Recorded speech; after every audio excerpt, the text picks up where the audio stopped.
Assalamualaikum warahmatullahi wabarakatuh. Alhamdulillahi hamdan katsiran tayyiban mubarakan fih mubarakan alaihi kama yuhibbu rabbuna wa yardah. Wa asyhadu an la ilaha illallah wahdahu la syarika lah wa asyhadu anna Muhammadan abduhu wa rasuluh alladzi la nabiyya wa la rasula ba'dah. Ikhwatal iman, a'azani Allah wa iyyakum.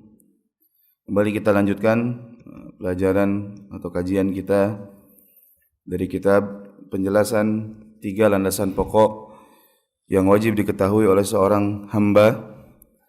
Di pertemuan sebelumnya kita sudah menyebutkan perkara yang paling agung yang Allah Subhanahu wa taala perintahkan.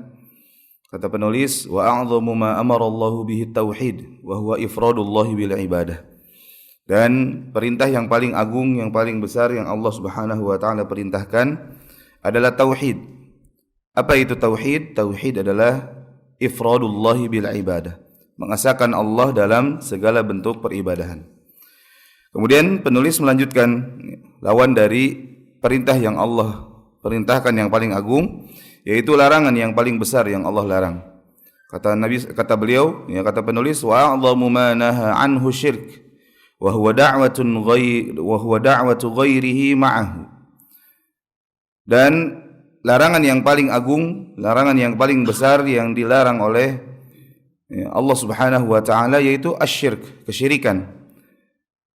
Kesyirikan adalah da'watu ghairihi ma'ahu, yaitu menyeru selain Allah Subhanahu wa taala bersama Allah. Artinya kesyirikan adalah menyekutukan Allah Subhanahu wa taala, menjadikan Allah Subhanahu wa taala memiliki tandingan, memiliki sekutu. Yang mana Allah Subhanahu wa taala tidak butuh terhadap tandingan, tidak butuh terhadap sekutu tersebut.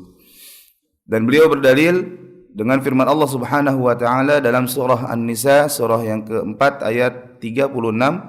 Allah berfirman, wa'budullaha wa la tusyriku bihi syai'a. Dan beribadahlah kalian kepada Allah dan janganlah kalian menyekutukan Allah dengan sesuatu apapun. Nah, ini adalah perintah yang paling agung, perintah yang sangat besar yang Allah Subhanahu wa taala perintahkan kepada hambanya. Berkata Syekh Shalih Al-Fauzan hafizahullah taala, wa a'dhamu ma nahallahu anhu syirk. Perkataan beliau, larangan yang paling besar yang Allah Subhanahu wa taala larang adalah syirik. Di sini ada faidah yang sangat besar. Dari perkataan beliau ini ada faidah yang sangat besar. Lianna ba'dhan nas ya'taqiduna anna hunaka asya' hiya a'dhamul jaraim. Yang mana di sebagian manusia meyakini bahwasanya di sana ada perkara-perkara yang termasuk ke dalam dosa-dosa yang paling besar, kejahatan-kejahatan yang paling besar, kemaksiatan-kemaksiatan yang paling besar. Wa a'dhamu ma naha anhu, dan dosa tersebut adalah dosa yang Allah Subhanahu wa taala paling besar, ya, paling keras melarangnya.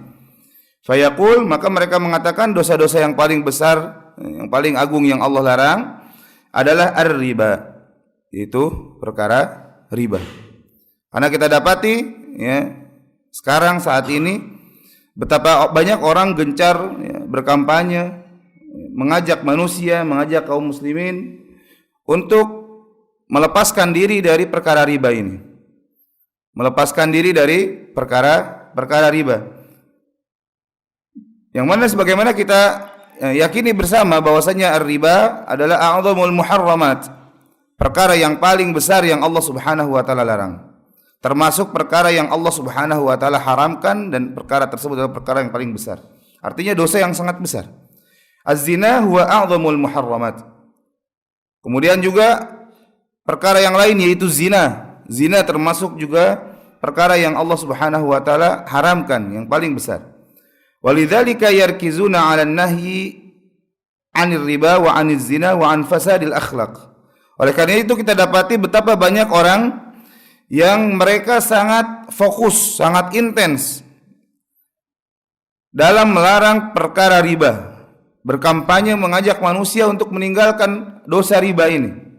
Demikian pula berkampanye mengajak manusia, berdakwah kepada manusia untuk meninggalkan dosa zina, meninggalkan segala bentuk akhlak-akhlak yang buruk, akhlak-akhlak yang rusak. Walakinna la yahtamuna bi amri syirk. Akan tetapi kebanyakan manusia tersebut mereka lupa terhadap pelarangan, mereka lupa untuk melarang terhadap satu perkara yang sangat penting. Satu larangan yang paling terlarang, yaitu perkara syirik. Wala yuhadziruna minhu, dan mereka juga tidak memberikan tahdzir, memberikan peringatan terhadap dosa syirik tersebut.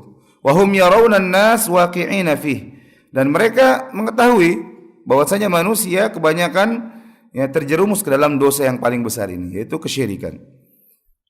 Fahadha minal jahlil azim bi syari'atillah subhanahu wa ta'ala. Dan ini menunjukkan bahwasanya orang tersebut orang yang sangat intens mendakwahkan manusia untuk menjauhi dosa-dosa besar ini, tapi lupa akan melarang manusia terhadap satu dosa yang paling besar, yaitu kesyirikan. Ini menunjukkan bahwasanya orang tersebut orang yang tidak tahu, orang yang bodoh terhadap syariat Allah Subhanahu wa taala. Fa'adhamu ma nahallahu anhu huwa syirk.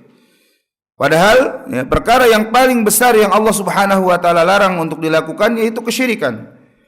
Fa huwa a'dham minar riba wa a'dham min syurbil khamr wa a'dham minas saraqah wa a'dham min akli amwalin nasi bil batil wa a'dham minal qimar wal maisir. Padahal dosa kesyirikan itu lebih besar, jauh lebih besar dari dosa riba. Dosa kesyirikan itu jauh lebih besar daripada dosa minum khamr. Misalkan dosa riba atau dosa kesyirikan ini lebih besar daripada dosa mencuri, lebih besar daripada dosa mengambil, memakan harta orang dengan cara yang batil, dengan cara apapun, korupsi dan sebagainya. Wa a'dham minal qimar wal maisir. Demikian pula dosa ini lebih besar daripada dosa perjudian, segala bentuk perjudian. Wa a'dhamul muharramat, yang mana kesyirikan ini adalah perkara yang Allah Subhanahu wa taala haramkan, dan perkara tersebut adalah yang paling besar. Perkara yang paling besar yang Allah Subhanahu wa taala haramkan bagi manusia. Allah Subhanahu wa taala berfirman, "Qul ta'alu atlu ma harrama rabbukum 'alaikum." Katakan wahai Muhammad, kemarilah wahai ahli kitab. Aku akan bacakan kepada kalian apa yang Allah Subhanahu wa taala haramkan bagi kalian. Alla tusyriku bihi syai'a. Perkara yang Allah Subhanahu wa taala haramkan pertama yaitu agar kalian tidak menyekutukan Allah dengan sesuatu apapun. Perkara pertama yang Allah Subhanahu wa taala perintahkan Nabi kita Muhammad sallallahu alaihi wasallam, demikian pula kita umatnya, agar menyerukan kepada manusia. Ada yang Allah Subhanahu wa taala larang, perkara yang Allah Subhanahu wa taala haramkan, yaitu menyekutukan Allah dengan sesuatu. Wabil walidaini ihsana. Kemudian baru perintah-perintah dan larangan-larangan selanjutnya. Agar yang kedua, agar berbuat baik kepada orang tua, tidak durhaka kepada orang tua. Wala taqtulu auladakum min imlaq. Dan janganlah kalian membunuh anak-anak kalian karena kemiskinan yang menimpanya. Nahnu narzuqukum wa iyyahum, karena kamilah yang memberikan rizki kepada kalian dan juga kami yang memberikan rizki kepada anak-anak kalian. Wala taqrabul fawahisha ma dhahara minha wa ma batan. Dan janganlah kalian mendekati perkara-perkara yang keji, baik yang nampak maupun yang tersembunyi. Wala taqtulun nafsal lati harramallahu illa bil haqq. Dan janganlah kalian membunuh jiwa yang Allah haramkan untuk dibunuh kecuali dengan cara yang benar. Dzalikum wassakum bihi la'allakum ta'qilun. Demikianlah apa yang Allah Subhanahu wa taala wasiatkan kepada kalian agar kalian menjadi orang-orang yang berakal. Wala taqrabu malal yatimi illa billati hiya ahsan. Dan janganlah kalian mendekati harta orang yatim, anak yatim, kecuali dengan cara yang benar, dengan jalan yang benar. Ila akhiril ayat, sampai akhir ayat-ayat ini. Wa hadhil ayat tusamma al-wasaya al-ashar. Dan ayat ini disebut kata Syekh Fauzan hafizahullah taala ayat-ayat sebagai 10 wasiat. 10 wasiat yang Allah Subhanahu wa taala berikan. Nah, ini surah Al-An'am ayat yang ke-151 sampai 152. Hadhil muharramat bada'aha Allahu biqaulihi, yang mana perkara-perkara yang Allah haramkan ini Allah mulai pertama kali dengan firman-Nya, alla tusyriku bihi syai'an. Dosa yang Allah Subhanahu wa taala sebutkan, perkara yang Allah Subhanahu wa taala haramkan yang pertama yaitu agar kalian tidak menyekutukan Allah dengan sesuatu apapun. Fadalla ala anna syirka huwa a'zamu ma nahallahu an. Ini menunjukkan bahwasanya kesyirikan adalah perkara yang paling agung yang Allah Subhanahu wa taala larang, perkara yang paling agung, yang paling besar yang Allah Subhanahu wa taala haramkan. Demikian pula dalam surah Al-Isra, Allah Subhanahu wa taala berfirman, la taj'al ma'allahi ilahan akhar fataq'uda madhmuman makhdhula. Janganlah kamu menjadikan bersama Allah ada ilah yang lain sehingga kamu menjadi orang yang hina dina, menjadi orang yang sangat terhina.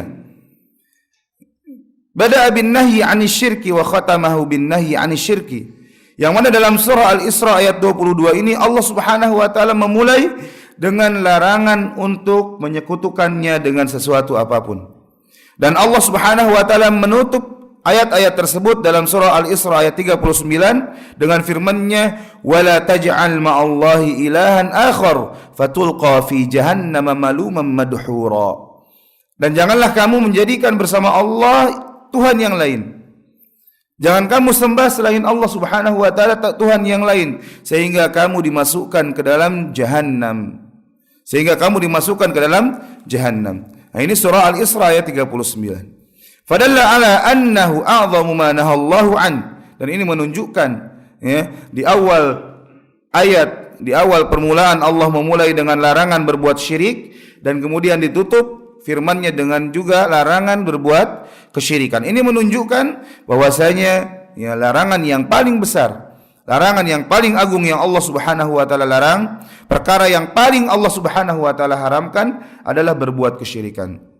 Wa hadza yadullu ala qauli syekh, dan ini menunjukkan sesuai dengan perkataan syekh penulis rahimahullahu taala. Beliau berkata, wa a'zamu ma naha anhu syirk, dan perkara yang paling besar yang Allah Subhanahu wa taala larang adalah kesyirikan. Demikian pula dalam hadis yang sahih, hadis riwayat Imam Bukhari dan Imam Muslim dalam sahih keduanya dari sahabat yang mulia Abdullah bin Mas'ud radhiyallahu an. Ketika itu Nabi alaihi salatu wasallam ditanya oleh seseorang, ayyudz dzanbi a'zam? Ya Rasulullah, perkara apa? Dosa apa yang paling besar? Dosa apa yang paling agung? Maka Nabi alaihi salatu wasallam bersabda, an taj'ala lillahi niddan wa huwa khalaqak. Engkau menjadikan sekutu, engkau menjadikan sesuatu menjadi tandingan bagi Allah sedangkan Allah lah yang menciptakan engkau. Engkau menyekutukan Allah dengan sesuatu padahal Allah lah yang menciptakan engkau, Allah yang memberikan rizki kepadamu, Allah Subhanahu wa taala yang mengaturkan urusan. Maka sungguh sangat tidak pantas ketika seseorang melakukan kesyirikan kepada Allah Subhanahu wa taala.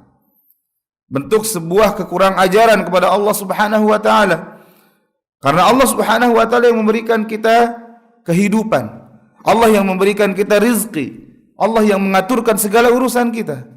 Bahkan kita sangat terpaut tergantung dengan Allah Subhanahu wa taala. Akan tetapi naudzubillah kita melakukan kesyirikan. Maka ini adalah sebuah perbuatan yang sangat besar di sisi Allah Subhanahu wa taala. Perbuatan keharaman yang sangat besar di sisi Allah Subhanahu wa taala. Kemudian dikatakan tsumma ayyun. Kemudian apa lagi ya Rasulullah setelah kesyirikan? Kemudian Nabi SAW bersabda, antaqtula waladaka khasyata an yat'am ma'aka.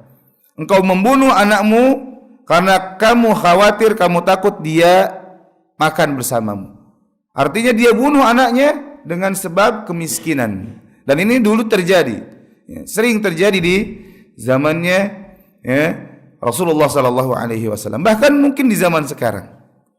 Kita ketakutan rizki dari Allah Subhanahu wa taala sehingga kita misalkan mengaborsi anak kita. Ini termasuk ke dalam membunuh anak kita. Membunuh anak karena takut miskin. Atau juga misalkan kita hentikan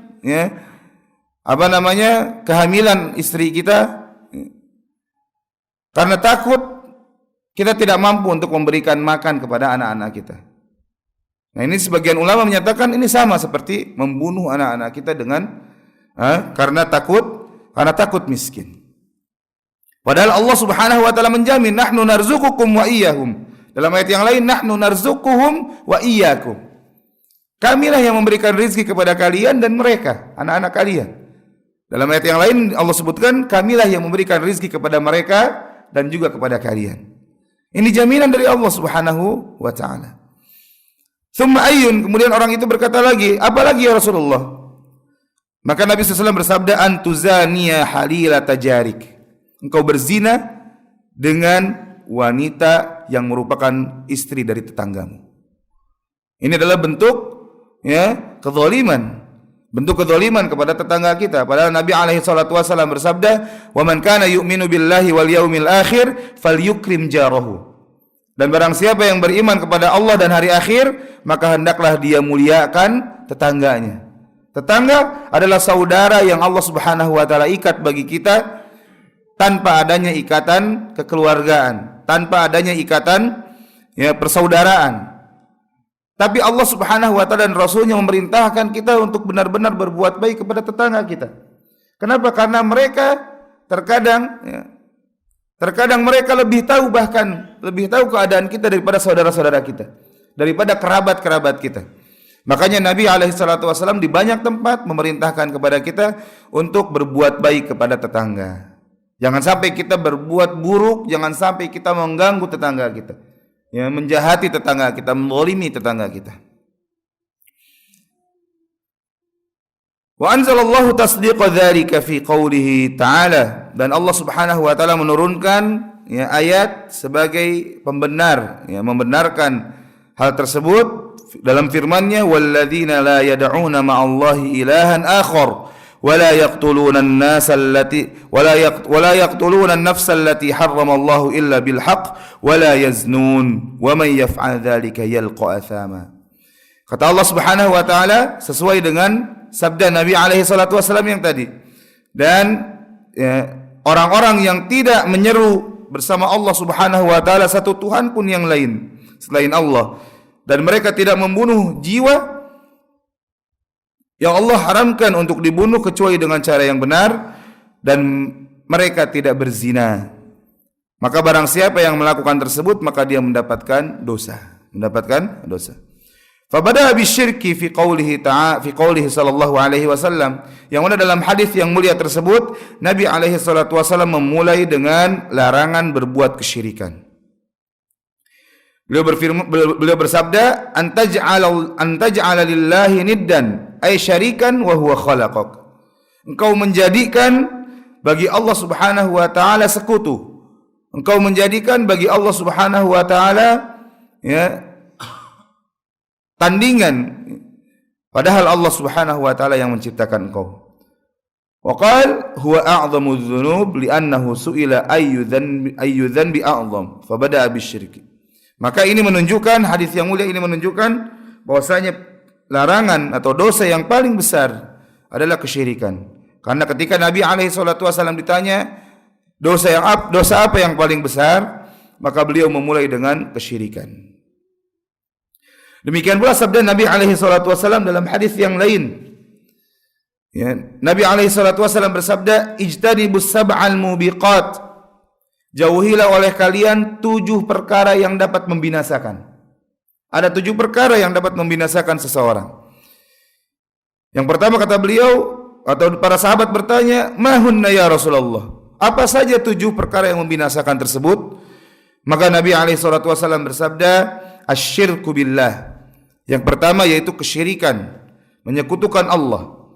Kemudian yang kedua as-sihr, melakukan praktek sihir. Wa qatlun nafsil lati harramallahu illa bil haqq, dan membunuh jiwa yang Allah Subhanahu wa taala larang untuk dibunuh kecuali dengan cara yang benar. Kemudian yang keempat, wa aklur riba, memakan harta riba. Wa aklu malil yatim, memakan harta anak yatim.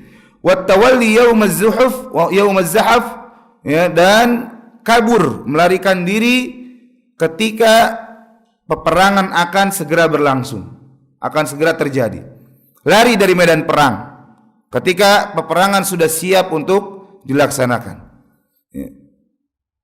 Kemudian yang terakhir kata Nabi SAW, wa qadhful muhsanat al-ghafilatil mu'minat, dan menuduh wanita baik-baik yang sudah menikah, ya, dengan perbuatan zina, padahal wanita tersebut bersih dari perbuatan zina tersebut. Menuduh wanita baik-baik melakukan zina. Nah, ini adalah termasuk dosa besar, termasuk 7 dosa besar yang Nabi SAW sebutkan dalam hadis yang sahih riwayat Imam Bukhari dan Imam Muslim dalam sahih keduanya. Fabada'a bisyirki fadalla ala anna syirka huwa a'zamudz dzunub. Dan Nabi SAW memulai 7 perkara yang membinasakan ini, 7 perkara, 7 dosa besar yang membinasakan ini dengan dosa kesyirikan. Ini menunjukkan bahwasanya syirik adalah perkara yang paling agung, perkara yang paling terlarang, ya, dosa yang paling besar, ya, yang Allah Subhanahu wa taala larang. Walidzalika fa innal musyrika la yadkhulul jannata abadan. Karena kesyirikan adalah dosa yang paling besar, maka orang yang melakukan kesyirikan dia tidak akan masuk ke dalam surga Allah selama-lamanya. Orang yang pernah melakukan kesyirikan walaupun sekali di dalam kehidupannya dan dia tidak bertaubat kepada Allah sebelum matinya, orang tersebut tidak akan dimasukkan ke dalam surga Allah selama-lamanya. Artinya apa? Artinya dia akan berada di dalam neraka selama-lamanya. Allah Subhanahu wa taala berfirman, "Innahu man yusyrik billah." Sesungguhnya barang siapa yang menyekutukan Allah, faqad harramallahu alaihil jannah, maka Allah Subhanahu wa taala telah haramkan baginya surga, wa ma'wahun nar, dan tempat kembalinya adalah neraka, wa ma lidh-dhalimin min ansar, dan tidaklah ada yang menolong bagi orang, atau tidaklah ada penolong bagi orang-orang yang melakukan kezaliman. Surah Al-Maidah ayat yang ke-73 atau 72. Al-musyrik la yaghfirullahu lahu. Orang yang melakukan kesyirikan maka tidak akan pernah diampuni oleh Allah Subhanahu wa taala dosa kesyirikan tersebut jikalau dia tidak bertaubat. Jikalau dia tidak bertaubat dari kesyirikan tersebut. Allah berfirman, "Innallaha", sesungguhnya Allah, "la yaghfiru an yushraka bihi wa yaghfiru ma duna dzalika liman yasha." Sesungguhnya Allah tidak akan mengampuni dosa kesyirikan, dosa menyekutukannya dengan sesuatu apapun. Wa yaghfiru ma duna dzalika liman yasha. Tapi Allah Subhanahu wa taala akan mengampuni dosa-dosa yang lebih ringan dari dosa kesyirikan. Surah An-Nisa ayat 48. Padahal dzalika ala tahrimil jannati 'alal musyrik. Maka ayat yang mulia tadi menunjukkan Allah Subhanahu wa taala mengharamkan surga bagi orang yang melakukan kesyirikan, dan bahwasanya Allah Subhanahu wa taala tidak akan mengampuni orang yang melakukan kesyirikan. Wa dalla ala anna syirka a'zamudz dzunub, dan ayat-ayat yang mulia ini pun menunjukkan bahwasanya kesyirikan merupakan dosa yang paling besar. Li anna dzunub ma 'ada syirk qabilatun lil maghfirah. Kenapa? Karena dosa-dosa selain dosa kesyirikan ini punya punya kemungkinan Allah Subhanahu wa taala ampuni. Jikalau ada seseorang melakukan dosa kesyirikan dan dia belum sempat bertaubat sampai dia mati, orang yang lain melakukan dosa-dosa besar selain dosa-dosa kesyirikan, tapi dia tidak pernah melakukan kesyirikan, dan dia pun mati dalam keadaan belum sempat melakukan taubat, minta ampun dari dosa besar tersebut. Maka orang yang melakukan kesyirikan dan mati di atas kesyirikan, mati belum sempat untuk bertobat dari kesyirikannya, maka Allah Subhanahu wa taala tidak akan ampuni dosa-dosa orang tersebut. Tidak akan Allah ampuni dosa kesyirikan orang tersebut, dosa kesyirikan yang pernah dia lakukan. Tapi untuk orang yang melakukan dosa-dosa besar selain kesyirikan, dia tidak pernah melakukan kesyirikan, tapi dia memiliki dosa yang banyak, dosa-dosa besar yang lain, maka bisa jadi orang tersebut mendapatkan kesempatan untuk Allah Subhanahu wa taala ampuni. Oleh karena itu, Allah Subhanahu wa taala berfirman, "Innallaha la yaghfiru an yushraka bih." Sesungguhnya Allah tidak akan mengampuni dosa kesyirikan. Wa yaghfiru ma duna dzalika liman yasha, dan Allah akan mengampuni dosa selain dosa kesyirikan. Faz-zina was-saraqah wa syurbul khamr war riba kulluhu dakhilun tahtal masyiati. Insyaallah ghafara li sahibihi wa insya'a 'adzabahu.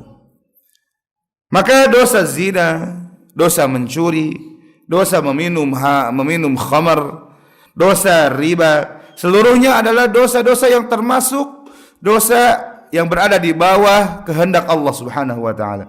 Artinya, jika Allah Subhanahu wa taala berkehendak, Allah Subhanahu wa taala langsung ampuni dosa-dosa tersebut. Dan Allah langsung masukkan orang tersebut ke dalam surganya.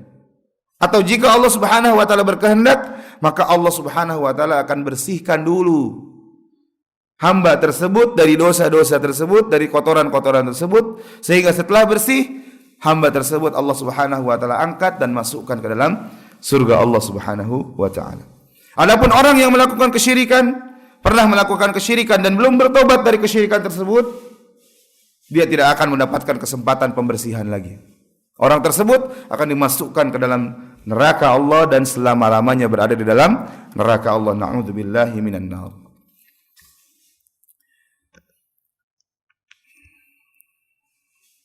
Wa amma syirk, adapun kesyirikan, maka dosa syirik tidak akan diampuni oleh Allah Subhanahu wa taala, dan Allah menghukumi, menetapkan Allah tidak akan mengampuni dosa kesyirikan tersebut. Wa kadza al-'asi wa in kana 'indahu kaba'ir duna syirk fa innahu la tuharram 'alaihi al-jannah. Adapun orang yang melakukan kemaksiatan selain dosa kesyirikan, orang yang melakukan dosa-dosa besar selain kesyirikan, maka dia tidak diharamkan surga baginya. Wa ma'aluhu ilal jannah, dan tempat akhirnya adalah surga Allah Subhanahu wa taala. Tadi sebagaimana kita sebutkan bahwasanya jika Allah Subhanahu wa taala kehendaki, maka Allah langsung ampuni dan langsung masukkan orang yang melakukan dosa besar tersebut ke dalam surga Allah Subhanahu wa taala. Artinya Allah tutupi dan Allah hapus dosa-dosa yang dia lakukan. Tanpa Allah berikan konsekuensi terlebih dahulu dengan pembersihan di dalam neraka. Akan tetapi dengan rahmatnya Allah Subhanahu wa taala pun jika dia menghendaki, maka orang yang melakukan dosa besar itu dibersihkan dulu. Seperti halnya pakaian putih yang terkotori oleh noda-noda. Karena hakikatnya dosa besar atau dosa-dosa yang dilakukan adalah noda, kotoran yang mengotori jiwa seseorang. Dalam hadis yang sahih, Nabi alaihi salatu wasallam bersabda, "Innal 'abda idza akhta'a khati'atan nukitat fi qalbihi nuktatun sauda." Sesungguhnya seorang hamba, jika dia melakukan satu dosa, maka di dalam hatinya muncul satu noda hitam. Fa idza huwa naza'a wastaghfara wa taba suqila qalbu. Maka jika hamba tersebut sadar, dia tinggalkan dosa tersebut, kemudian dia bertaubat kepada Allah dan istighfar kepada Allah, maka hatinya kembali cemerlang, hatinya kembali kinclong, hatinya kembali bersih. Wa in ada zida fi qalbih. Akan tetapi jika dia mengulang dosa tersebut, dia mengulangi dosa yang dia lakukan tersebut, dia senantiasa terus terjerumus di dalam dosa tersebut, dia terjerembab di dalam lubang dosa dan kemaksiatan tersebut, maka hatinya itu akan terpenuhi dengan noda-noda hitam tersebut. Itulah noda ar-ran yang disebutkan oleh Allah Subhanahu wa taala dalam surah Al-Mutaffifin ayat 14. Allah berfirman, "Kalla bal rana ala qulubihim ma kanu yaksibun." Sekali-kali tidak, bahkan ar-ran, bahkan noda akan memenuhi hati-hati mereka karena sebab dosa yang mereka lakukan. Nah, inilah dosa. Dosa memberikan konsekuensi jiwa kita terkotori oleh dosa tersebut. Maka jikalau Allah Subhanahu wa taala berkehendak, maka Allah akan bersihkan dulu noda-noda tersebut. Seperti halnya tadi pakaian yang putih bersih, ketika terkotori oleh noda, maka selayaknya untuk dibersihkan terlebih dahulu, ya, dan setelah bersih baru diangkat dan dikeluarkan. Demikianlah jiwa manusia. Demikianlah manusia. Ketika terkotori oleh dosa-dosa, maka bisa jadi Allah Subhanahu wa taala bersihkan dulu, dan ini adalah bentuk kasih sayang Allah terhadap hamba tersebut. Kemudian Allah Subhanahu wa taala akan masukkan dia ke dalam surga Allah. Artinya hasil akhir bagi orang yang tidak pernah menyekutukan Allah dengan sesuatu apapun adalah surga Allah. Tinggal apakah dia langsung ataupun juga dia transit dahulu di dalam neraka. Akan tetapi walaupun hasil akhirnya bagi orang yang tidak pernah menyekutukan Allah dengan sesuatu apapun adalah surga, ya. Walaupun dia ada kemungkinan transit dulu, tapi jangan sampai kita minta transit dulu. Ya, jangan sampai kita minta transit dulu kepada Allah Subhanahu wa taala. Misalkan kita berkata, ya Allah, enggak apa-apalah saya masuk surga terakhir juga. Enggak apa-apalah saya transit dulu ke neraka juga. Toh dibersihkan. Ya, dibersihkan dulu sama Allah. Tidak demikian, khatal iman jamaah rahimani wa rahimakumullah. Karena siksaan yang Allah berikan di dalam neraka itu sungguh-sungguh sangat berat. Sungguh-sungguh sangat menyakitkan. Sampai-sampai para penghuni neraka saking merasakan mengerikannya, kerasnya siksaan di dalam neraka, sampai-sampai mereka berkata, ya Malik, wahai Malik penjaga neraka, liyaqdi alaina rabbuk, hendaknya mohonkan kepada Rabbmu untuk membunuh kami saja. Saking mengerikannya siksaan di dalam neraka, sampai-sampai mereka minta mati saja. Sampai-sampai mereka minta dibunuh sudah. Karena mereka menganggap setelah dibunuh sudah mati, sudah selesai. Tidak lagi merasakan penderitaan, penyiksaan yang Allah Subhanahu wa taala berikan kepada mereka. Maka sungguh sangat berat siksaan neraka tersebut.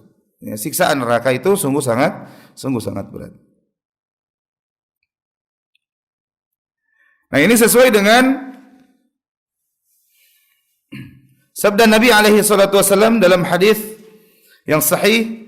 Nabi alaihi salatu wasallam bersabda, "Adz-dzulmu tsalasatun." Kezaliman itu ada 3 macam. Yang pertama, kata Nabi alaihi salatu wasallam, "Fadzulmun la yaghfiruhullah." Kezaliman yang pertama yaitu kezaliman yang tidak akan Allah ampuni. Wa dzulmun yaghfiruhu. Kemudian kezaliman yang kedua yaitu kezaliman yang bisa jadi Allah ampuni. Kemudian yang ketiga, wa dzulmun la yatrukuhu. Kezaliman yang ketiga yaitu kezaliman yang tidak akan Allah biarkan. Kemudian Nabi SAW bersabda, wa dzulmun fa amma dzulmu alladzi la yaghfiruhu Allah. Adapun kezaliman yang pertama yaitu kezaliman yang tidak akan Allah ampuni, fasyirku. Maka kezaliman tersebut adalah kesyirikan. Allah Subhanahu wa taala berfirman, "Innasyirka la dzulmun 'adzim." Sesungguhnya kesyirikan adalah kezaliman yang paling besar. Kezaliman yang besar.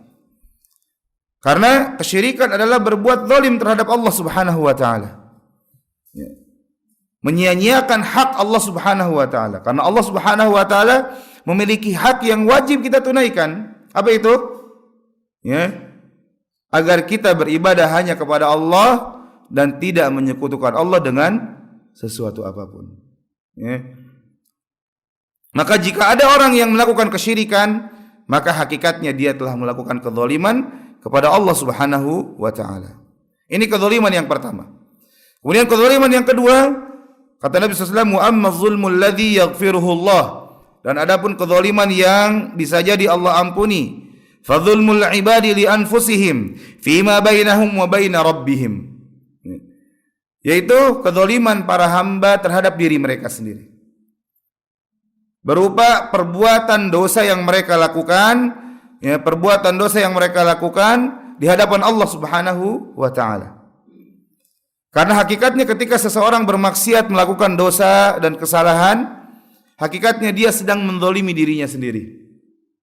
Hakikatnya dia sedang melakukan aniaya terhadap dirinya sendiri. Kenapa? Karena dia menjerumuskan dirinya ke dalam lembah kesengsaraan. Dia jerumuskan dirinya ke dalam kemungkinan Allah Subhanahu wa taala siksa mereka. Ketika seorang melakukan dosa, dia hakikatnya sedang menzalimi dirinya. Karena dengan sebab dosa yang dia lakukan, Allah Subhanahu wa taala kemungkinan besar akan menyiksa dia, memasukkan dia ke dalam neraka, naudzubillah. Maka inilah adalah perbuatan atau sebuah bentuk kezaliman kepada dirinya. Akan tetapi zalim kepada diri sendiri itu lebih ringan daripada zalim kepada Allah Subhanahu wa taala. Maka orang yang zalim kepada dirinya sendiri bisa jadi Allah langsung ampuni, dan bisa jadi Allah Subhanahu wa taala masukkan dulu dia ke dalam neraka, kemudian baru setelah itu Allah masukkan dia ke dalam surganya. Adapun kezaliman yang ketiga, kata Nabi SAW, wa amma dzulmul ladzi la yatrukuhu Allah. Dan adapun kezaliman yang ketiga, kezaliman yang tidak akan Allah biarkan. Fadzulmul ibadi ba'dihim ba'dan. Yaitu kezaliman para hamba antara satu dengan yang lainnya, sebagian kepada sebagian yang lainnya. Hatta yadina li ba'dihim min ba'din. Atau dalam riwayat yang lain hatta yudabbiru li ba'dihim min ba'din. Sampai Allah Subhanahu wa taala aturkan, selesaikan perkara antara mereka. Kezaliman yang tidak akan Allah biarkan yang ketiga yaitu kezaliman seorang hamba kepada saudaranya, kepada orang lain. Maka ketika seseorang pernah melakukan zalim, pernah melakukan kesalahan, aniaya kepada saudaranya, dan dia tidak sempat untuk meminta halal kepada saudaranya, bertobat dari dosa kezaliman tersebut, maka Allah Subhanahu wa taala tidak biarkan dosa tersebut nanti di akhirat. Dalam hadis riwayat Muslim, Nabi alaihi salatu wasallam bersabda, "Man kanat lahu mazlamatun li akhihi fi irdihi aw syai'in." Barang siapa yang memiliki dosa kezaliman terhadap saudaranya, baik dia pernah menjatuhkan harga diri saudaranya tersebut atau dengan yang lainnya, misalkan pernah mengambil harta saudaranya dengan cara yang batil, pernah menganiaya saudaranya, pernah melayangkan tangannya kepada saudaranya, falyatahallalhu minhu al-yaum, maka hendaklah dia meminta halal, meminta maaf pada hari ini, artinya di kehidupan dunia ini. Qabla an la yakuna dinarun wala dirhamun. Sebelum datang saatnya hari di mana tidak lagi bermanfaat uang dinar, uang emas dan uang dirham, uang perak. In kana lahu amalun salih ukhidha minhu.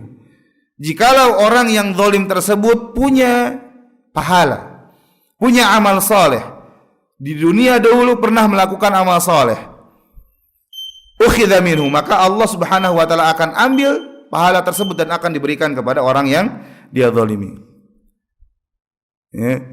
Dan apabila orang tersebut tidak memiliki dosa kebaikan, amal baik, atau amal baiknya sudah habis, sudah dibagi-bagikan, ditransfer kepada orang-orang yang pernah dia aniaya, tapi belum selesai masalahnya, maka akan diambil dosa dari orang yang pernah dia zalimi, kemudian ditimpakan kepada orang tersebut, akhirnya orang tersebut dilemparkan ke dalam neraka, naudzubillah. Maka orang yang pernah melakukan kezaliman kepada orang lain dan dia belum sempat bertobat sampai matinya, sampai akhir hayatnya, orang tersebut disifati oleh Nabi alaihi salatu wasallam sebagai orang yang muflis, orang yang bangkrut. Nabi alaihi salatu wasallam dalam hadis yang sahih bersabda, "Atadruna mal muflis?" Tahukah kalian wahai sahabat, siapa itu orang yang muflis, orang yang bangkrut? Maka para sahabat melihat dari sisi dunia, mereka berkata, al-muflisu indana atau al-muflisu fina, orang yang bangkrut di antara kami adalah man la dirham lahu wala mata. Orang yang bangkrut adalah orang yang sudah enggak punya harta dan enggak punya uang. Akan tetapi Nabi SAW bersabda, al-muflisu min ummati, orang yang bangkrut dari kalangan umatku, ya'ti yaumal qiyamah, datang pada hari kiamat, bisolatin wa zakatin wa saumin, datang pada hari kiamat dengan membawa pahala yang banyak, berupa pahala salat, pahala puasa, pahala zakat dan pahala-pahala yang lainnya. Wa ya'ti qad syatama hadza, tapi berbarengan dengan membawa pahala tersebut, membawa modal yang banyak tersebut, dia pun membawa dosa. Dosa pernah mencela orang ini. Wa qadhafa hadza, pernah menuduh orang ini. Wa akala mala hadza, pernah memakan harta orang ini dengan cara yang batil. Wa safaka dama hadza, pernah mengalirkan darah orang ini. wa daraba hadza, dan pernah memukul orang ini. Fayu'ta hadza min hasanatihi wa hadza min hasanatihi. Maka orang yang zalim tersebut akan memberikan, mentransfer pahala yang dia miliki kepada orang yang dizalimi ini. Kepada orang yang pernah dizalimi yang ini diberikan pula pahala-pahalanya. Fa in faniyat qabla an yuqdama alaihi, dan ketika pahala yang dia miliki, modal yang dia miliki tersebut habis, tapi belum selesai urusannya, belum selesai perkara yang terjadi di antara mereka, maka diambillah dosa dari orang yang pernah dia zalimi, kemudian dilemparkan dan ditimpakan kepada orang tersebut, dan akhirnya orang tersebut dimasukkan ke dalam neraka. Dia membawa modal yang banyak, tapi bukannya berkembang modal tersebut, malah habis. Bukan hanya habis, malah dia ditimpakan dengan dosa yang dia tidak pernah lakukan. Akhirnya dia merugi, akhirnya dia bangkrut di hadapan Allah Subhanahu wa taala. Dan kebangkrutan ini jamaah rahimani wa rahimakumullah terjadi karena kezaliman yang dilakukan. Maka hendaklah apa yang disabdakan oleh Nabi SAW kita realisasikan, kita lakukan, yaitu senantiasa kita berusaha meminta halal terhadap orang-orang yang pernah kita zalimi. Kemudian kata Syekh Fauzan, wa amma syirk wa amma al-musyrik fa innahu mahrumun min dzalika kulliha wal iyadzu billah. Dan adapun orang yang melakukan kesyirikan, maka dia diharamkan oleh Allah Subhanahu wa taala dari seluruhnya, dari hal-hal tersebut, naudzubillah. Maka ini menunjukkan bahwasanya kesyirikan merupakan dosa yang paling besar. Oleh karena itu jamaah rahimani wa rahimakumullah, ketika kita sangat gencar berdakwah kepada kaum muslimin, berdakwah kepada manusia untuk meninggalkan dosa-dosa besar, semisal dosa zina, semisal dosa memakan harta anak yatim, semisal dosa riba, dan dosa-dosa besar yang lainnya, maka jangan sampai kita lupa, jangan sampai kita luput dari dakwah yang kita lakukan, yaitu menyeru manusia untuk menjauhi dosa yang paling besar, dosa yang paling agung, sesuatu yang paling besar yang Allah Subhanahu wa taala haramkan, yaitu dosa kesyirikan. Jangan sampai kita lupa dengan untuk menyeru manusia melakukan dosa kesyirikan. Apalagi sekarang kita dapati, negeri kita ini sedang dilanda begitu banyak musibah. Mungkin bisa jadi musibah-musibah yang Allah Subhanahu wa taala timpakan tersebut akibat dosa-dosa yang kita lakukan, terutama dosa kesyirikan yang dilakukan oleh manusia di dalamnya. Maka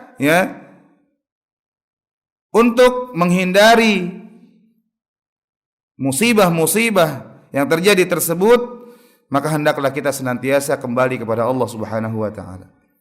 Jauhi segala bentuk kesyirikan, jauhi segala bentuk dosa-dosa dan kemaksiatan, maka ini bisa jadi sebab Allah Subhanahu wa taala hentikan musibah-musibah yang Allah timpakan kepada kita. Karena di zaman Umar bin Khattab radhiyallahu an, dalam satu riwayat yang sahih, ketika di kota Madinah terjadi zilzal, terjadi gempa, maka Umar bin Khattab radhiyallahu an memerintahkan manusia untuk segera bertaubat, dari dosa dan kemaksiatan. Karena dosa dan kemaksiatan tersebutlah yang menjadi sebab Allah Subhanahu wa taala timpakan kepada mereka musibah berupa gempa ini. Jamaah rahimani wa rahimakumullah,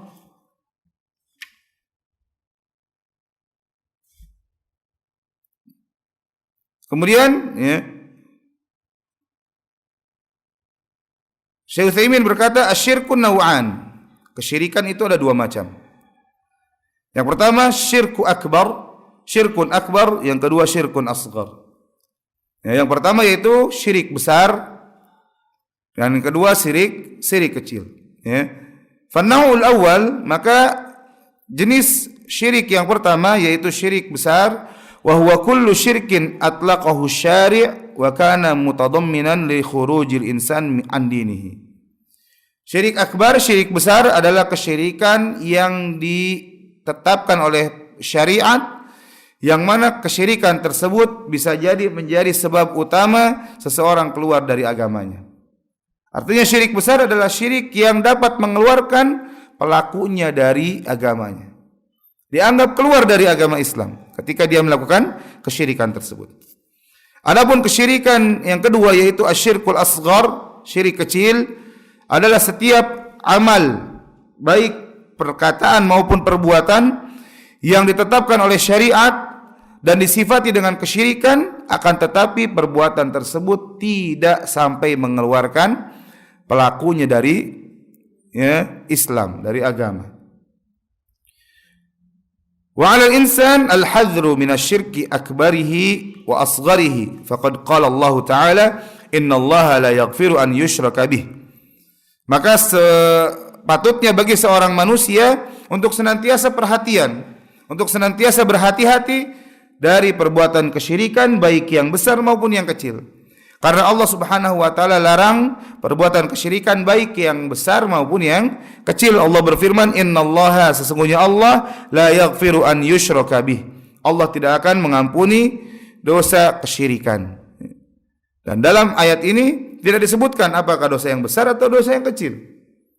Artinya kita harus dan sangat patut untuk benar-benar menghindari dosa-dosa kesyirikan baik yang besar maupun yang kecil. Contoh dosa syirik yang kecil adalah ar-riya. Riya. Mengharapkan pujian dari amalan yang kita lakukan.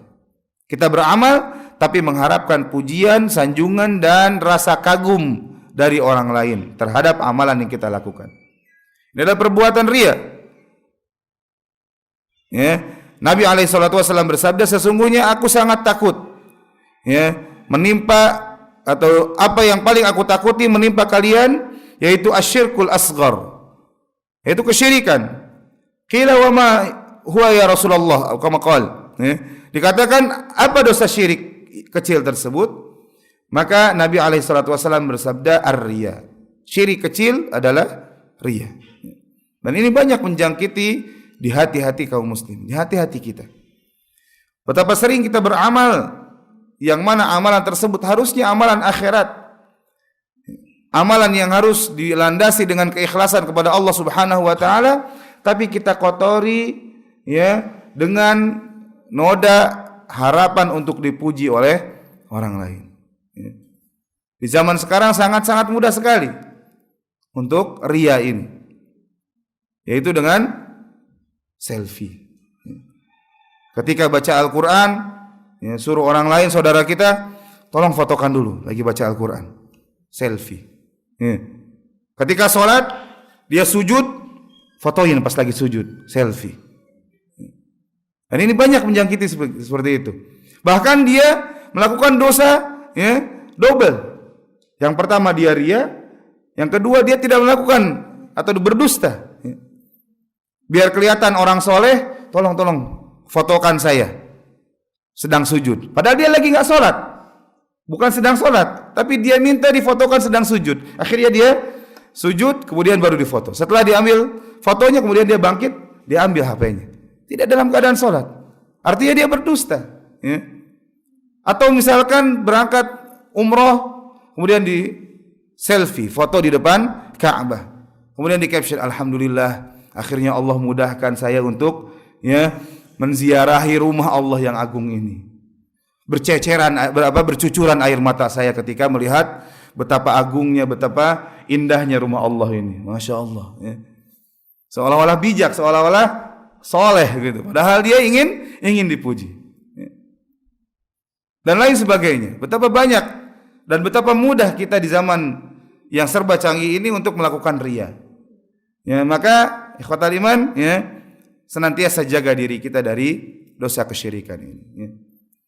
Dari dosa kesyirikan, walaupun dikatakan dalam syariat dosa syirik kecil, tapi dia termasuk dosa yang besar karena termasuk kesyirikan.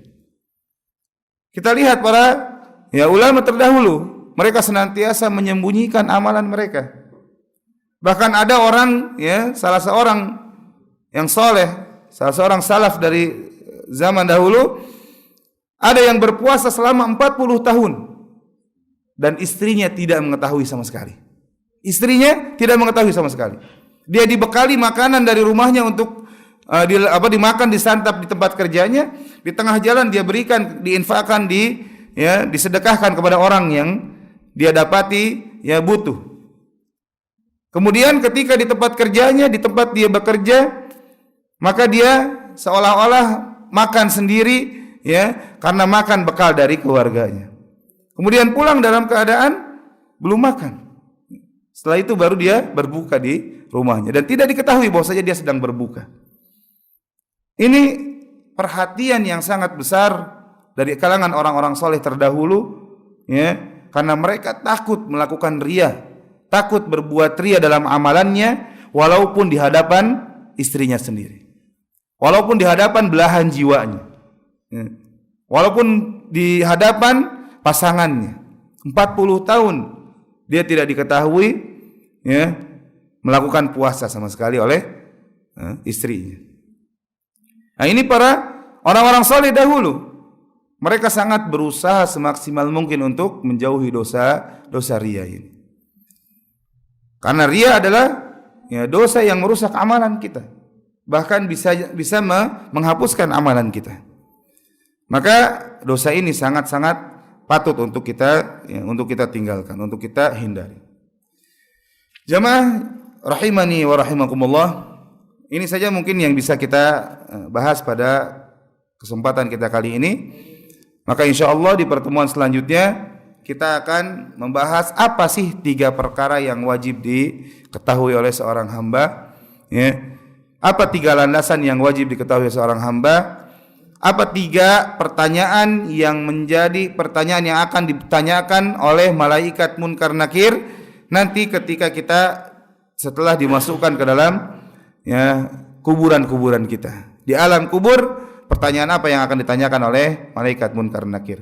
Insyaallah kita akan bahas pada pertemuan kita selanjutnya. Untuk pertemuan kita kali ini kita cukupkan sampai di sini. Sisa waktu mungkin 1 atau 2 menit jika ada yang ditanyakan atau ingin dibahas maka kita bahas bersama. Hadanallahu wa iyyakum ajmain. Ya. Waalaikumsalam.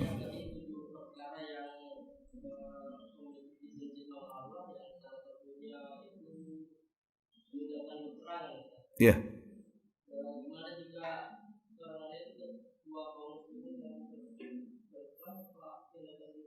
Iya. Salah satu dosa yang membinasakan adalah kabur dari medan perang. Bagaimana kalau peperangan ini yang terjadi bukan antara muslim versus kafir, tapi muslim versus muslim lagi.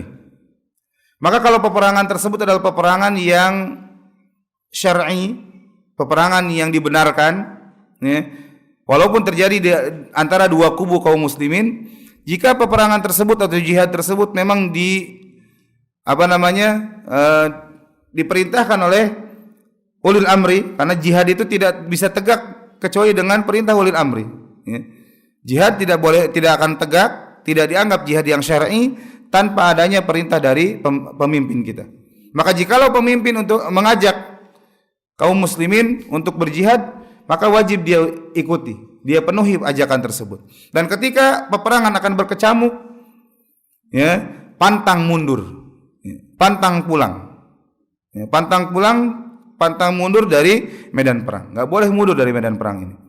Seperti hanya misalkan peperangan yang terjadi di kalangan kaum muslimin, dan ini merupakan fitnah besar, ujian besar bagi kaum muslimin saat itu, yaitu apa yang terjadi antara kubunya Ali bin Abi Thalib dengan misalkan Aisyah, perang Jamal, atau Ali bin Abi Thalib dengan kubunya Muawiyah, perang Siffin dan selanjutnya. Ini peperangan yang terjadi di antara 2 kubu kaum muslimin. 2 kubu kaum muslimin yang terjadi peperangan di antara keduanya. Apakah ini peperangan yang tidak syar'i? Tidak, ini peperangan yang syar'i. Dan peperangan yang terjadi di antara 2 kubu ini terjadi karena ijtihad. Ali bin Abi Thalib berijtihad ketika beliau diangkat menjadi khalifah, maka beliau harus menyelesaikan perkara-perkara yang lebih penting, yaitu menstabilkan negara, menstabilkan masyarakat. Akan tetapi Muawiyah enggak mau baiat kepada Ali bin Abi Thalib. Kenapa? Karena Muawiyah menunda baiatnya karena dia menuntut Ali bin Abi Thalib untuk menyelesaikan perkara orang yang membunuh Utsman bin Affan. Karena Muawiyah adalah kerabatnya Utsman bin Affan. Maka akhirnya ya terjadilah peperangan antara kubunya Muawiyah yang ingin segera menyelesaikan atau menuntut Ali bin Abi Thalib untuk segera menyelesaikan perkara pembunuhannya Utsman bin Affan. Kalau Ali bin Abi Thalib menyelesaikan perkara tersebut, maka Muawiyah akan baiat beserta orang-orang yang berada di kubunya. Tapi Ali bin Abi Thalib berijtihad, tidak. Yang harus dilakukan adalah menstabilkan dulu negara. Ini artinya Ali bukan meninggalkan perkara pembunuhan Utsman bin Affan, tidak. Kenapa? Karena Utsman bin Affan adalah sahabat yang sangat Ali cintai, sahabat yang sangat Ali hormati. Maka pembunuhannya adalah perkara yang sangat besar. Tapi ada sesuatu yang lebih besar yang harus diselesaikan terlebih dahulu. Nah, ini adalah ijtihad. Maka kata para ulama, kubu Ali bin Abi Thalib adalah kubu yang benar. Ya. Karena taunya kebenaran atau taunya benar itu setelah berlalu zaman, sudah berjalan zaman, sudah berjalan waktu, seiring dengan waktu maka kita ketahui, oh ternyata kubunya Ali adalah kubu yang benar. Ya, salah satunya Ammar bin Yasir itu wafat dan beliau berada di kubunya Ali bin Abi Thalib. Ya. Sedangkan kata Nabi SAW, ya, kelompok yang benar adalah kelompok yang Ammar bin Yasir berada di dalamnya, dan kelompok yang salah adalah kelompok yang membunuh Ammar bin Yasir. Jadi jauh-jauh hari sebelum terjadi peperangan tersebut, Nabi SAW sudah menyatakan hal tersebut. Ya, ini adalah nubuahnya Nabi SAW. Artinya, ya, kubunya Ali itu benar, kubunya Muawiyah itu salah. Tapi dua kubu ini dalam keadaan ijtihad. Kata para ulama, ijtihad jika benar mendapatkan 2 pahala, dan jika salah mendapatkan 1 pahala. Adapun kaum muslimin yang wafat di tengah pertarungan atau pertempuran tersebut, maka baik dari kubunya Ali yang wafat ataupun kubunya Muawiyah yang wafat, maka mereka semua termasuk orang-orang yang mati syahid, mati di medan perang. Ya. Bukan seperti apa yang digaungkan oleh orang-orang Syiah, musuh-musuh Islam. Mereka menyatakan bahwasanya kubunya Muawiyah itu salah dan mereka pemberontak, mereka kafir semuanya. Ya. Orang-orang Syiah berkata seperti itu. Muawiyah itu salah dan Muawiyah itu, ya, beserta kubunya itu semua kafir karena mereka memberontak pemerintah yang benar, pemerintah yang sah, yaitu Ali bin Abi Thalib. Peperangan yang terjadi antara mereka bukan dalam bentuk pemberontakan. Ini yang banyak disalahkan atau yang banyak disampaikan dengan salah dalam masalah sejarah ini. Ya. Demikian pula ibunda kita Aisyah radhiyallahu anha. Kenapa kok orang-orang Syiah sangat benci terhadap Aisyah? Salah satunya karena Aisyah yang memimpin salah satu, ya, peperangan, yaitu perang Jamal. Aisyah yang memimpin karena sama-sama ijtihadnya sama seperti Muawiyah. Tapi dalam hal itu ibunda kita salah. Tapi salahnya ini bukan bentuk pemberontakan, tapi sekali lagi bentuk ijtihad, dan Aisyah radhiyallahu anha ibunda kita itu mendapatkan 1 pahala karena salah dalam ijtihad. Nah itu. Jadi ini sejarah ini yang sangat-sangat penting untuk diperbaiki, penting untuk dibenarkan, ya, dibenarkan. Allah alam bisawab, seperti itu ya. Jadi artinya kalaupun di situ ada terjadi berkecamuk peperangan antara kaum muslimin, dan terjadi banyak ketika zamannya Abu Bakar As-Siddiq radhiyallahu an. Abu Bakar As-Siddiq memerangi kaum muslimin yang enggan membayar zakat. Ya. Ini sama-sama kaum muslimin. Jadi peperangan atau jihad itu bukan hanya sekedar, ya, bukan hanya terbatas antara orang muslim dengan orang kafir, tidak. Tapi antara yang hak dan yang batil. Ya, antara yang benar dan yang salah. Allahu a'lam bissawab. Ada lagi? Cukup ya? Kita cukupkan perjumpaan kita kali ini, insyaallah pekan depan atau pertemuan selanjutnya, 2 pekan yang akan datang, kita akan lanjutkan pembahasan ini dan kita masuk ke dalam inti dari kitab Thalathatul Usul ini, yaitu kita akan membahas, ya, 3 perkara penting, 3 dasar, ya, 3 pilar utama, ya, dalam agama kita ini yang wajib diketahui oleh seorang manusia. Ya, insyaallah di pertemuan selanjutnya kita tutup pertemuan kita kali ini. Hadanallahu wa iyyakum ajmain. Kita tutup dengan doa kafaratul majlis. Subhanakallahumma bihamdika asyhadu an la ilaha illa anta astaghfiruka wa atubu ilaik wa akhiru da'wana alhamdulillahi rabbil alamin. Assalamualaikum warahmatullahi wabarakatuh.